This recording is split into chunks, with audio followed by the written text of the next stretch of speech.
18세기의 경제학자이자 철학자, 윤리학자, 사회학자인 애덤 스미스는 1723년 스코틀랜드에서 태어났습니다.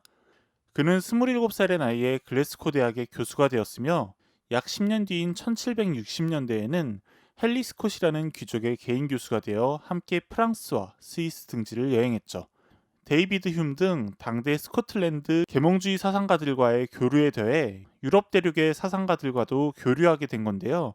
이후 이들에게 많은 영향을 받은 그는 스코틀랜드로 돌아와 그동안의 경험과 지식을 토대로 자신의 대표작 국부론 집필에 힘썼습니다. 우리는 애덤 스미스의 대표작 국부론을 흔히 경제학의 고전으로만 생각합니다. 하지만 애덤 스미스 스스로는 이 책을 한 권의 도덕 철학서로 이해했는데요.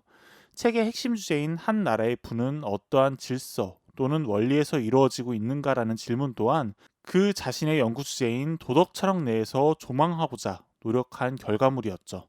그렇다면 애덤 스미스의 철학이란 무엇일까요? 그의 사상을 이해하기 위해선 우선 그의 인간관을 살펴볼 필요가 있습니다. 애덤 스미스에게 인간이란 단순히 어떤 하나의 성향을 지닌 존재가 아닙니다. 다층적이며 복합적인 존재이죠. 그의 초기작인 도덕감정론에서는 인간의 본성이 이타적인 존재로 그려졌지만 중장년의 저술한 국부론에서는 이기적인 본성이 행위의 핵심 동기로 이해됩니다. 이는 사회의 구조와 거기에서 영향을 받는 그 인간의 본성을 각기 다르게 해석했기 때문인데요. 공동체에서는 인간의 본성이 이타심에서 시작되지만 경제의 세계에서는 자기애 혹은 이기심이 인간의 본성이라는 것이죠.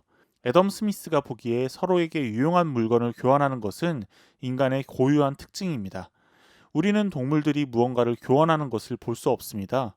강아지에게 뼈는 자기 뼈이며 원숭이에게 있어 바나나는 자기 바나나일 뿐이죠. 때문에 만약 동물이 무언가를 얻으려면 그것을 가진 상대방의 환심을 사고 호의에 기대는 수밖에 없습니다. 하지만 이것은 한계가 있게 마련이죠. 반면 인간은 흥정을 통해 서로에게 이익이 되는 방향을 찾아가고자 합니다. 그리고 흥정 능력은 시장 경제 체제가 출현하는 결정적인 계기가 되죠. 모든 물건을 스스로 만들고 스스로 소비하는 자급자족 체제에서 벗어날 수 있기 때문입니다. 사람들은 차츰 더 소수의 품목에 집중하게 되고 마침내 분업이 일어나게 됩니다. 분업은 노동의 질적 측면에서 극적인 변화를 일으킵니다.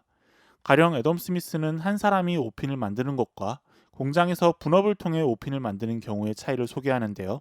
한 사람이 옷핀 만들기에 전 공정을 거치는 경우 하루에 20개의 옷핀을 만들기도 어렵지만 10사람이 분업을 통해 옷핀을 만들면 한 사람당 4,800개의 옷핀을 만들 수 있습니다. 혼자 만들 때보다 240배 이상의 효율을 내게 되는 것이죠.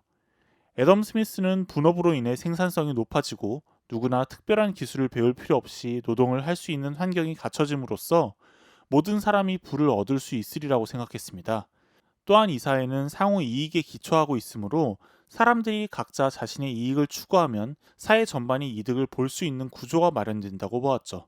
시장의 보이지 않는 손이 작동하는 시대가 된다고 본 겁니다. 보이지 않는 손이 작동하는 시대가 되면 정부의 역할은 국방과 사법, 교육 등 필수적인 기능을 수행하는 데 한정됩니다. 그리고 국내를 기점으로 활성화된 거래는 자연스럽게 나라 사이에도 활성화되어 국제 무역으로도 이어질 수 있다고 보았죠. 애덤 스미스의 국부론 출간 이후 비평가들은 다양한 비판을 내놓았습니다. 누군가는 자유시장이 모두에게 이롭다고 주장한 애덤 스미스의 입장이 잘못되었다고 주장했으며 또 다른 사람들은 사회가 능률적으로 작동하는 데 큰 역할을 담당하는 가사노동을 경제학 모델에 포함시키지 않았다고 비판했죠. 하지만 자본주의 전반의 작동 원리를 이해했다는 점, 당대 시장의 개념을 누구보다 온전히 이해했다는 점에서 그의 사상이 가지는 의의는 충분하지 않을까 싶습니다. 그것이 애덤 스미스가 고전 경제학의 아버지라는 수식을 얻은 이유일 테고 말이죠.